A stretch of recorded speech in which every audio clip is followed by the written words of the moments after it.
สวัสดีท่านผู้ชมที่เคารพนำท่านผู้ชมมาติดตามข่าวกีฬาประธานสโมสร WIG นาคาพร้อมนำพานักกีฬาไปร่วมแข่งขันอีกครั้งพร้อมหวังสร้างผลงานให้ดีกว่าเก่าในการแข่งขันเตะบอลเยาวชนระดับโลกรายการ TAR Promise รอบสุดท้ายที่บาร์เซโลนาประเทศสเปนท่านเบียงไซวิไลกุลประธานสโมสร WIG นาคาได้ให้สัมภาษณ์ว่าจากผลสำเร็จการเข้าร่วมครั้งล่าสุดปี 2025 นี้รู้สึกประทับใจและภูมิใจอย่างยิ่งที่ลูกหลานนักกีฬาเยาวชนลาวญาติได้อันดับที่ 3 ระดับดิวิชั่น 2 หรือจบอันดับที่ 19 จาก 60 ทีมที่เข้าร่วมแข่งขันครั้งนี้ถือว่าเป็นอันดับที่ดีกว่าครั้งบิดที่เข้าร่วมคือจบอันดับที่ 22 จากทั้งหมด 50 ทีม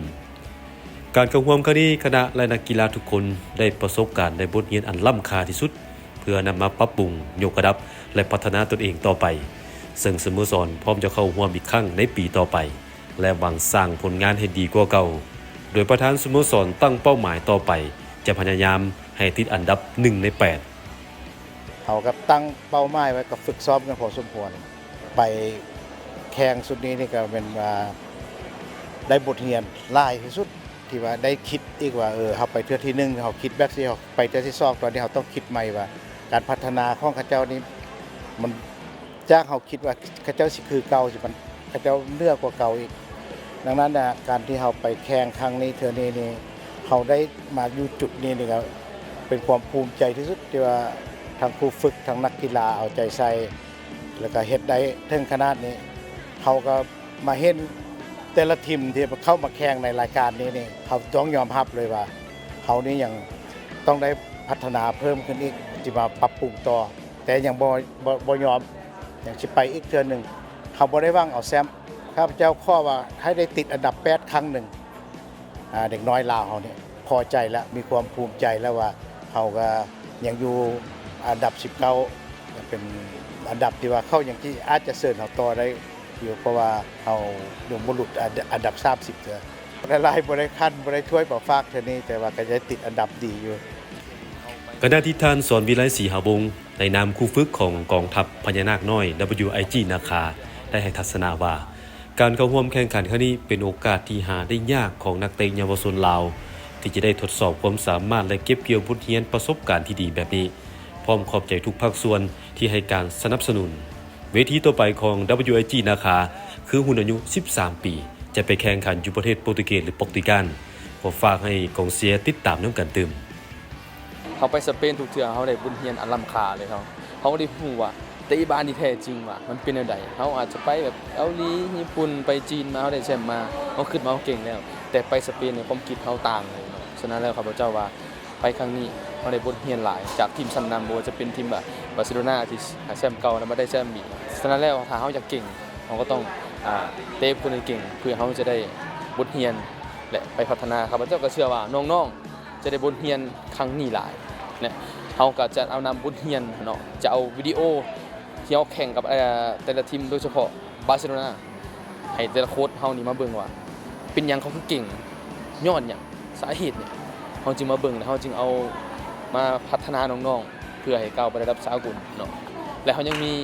อีกอยู่คือโปรตุเกสเนาะคือU23นี่เป็นบทเรียนท้าทายเลยเพราะว่าU23น่าจะไปครั้งแรกของเตะ11คนแล้วไปเจอระดับยุโรปแต่เขาก็ต้องเฮ็ดเวียกหนักโค้ชแต่ละคนก็ต้องเฮ็ดเวียกหนักเพื่อช่วยกันเพื่อให้น้องๆนั้นเฮ็ดดีๆสุดท้ายนี่ครับพระเจ้าขอบใจสื่อมวลชนขอบใจพ่อแม่ผู้ปกครองที่มาต้อนรับเอาในมือนี้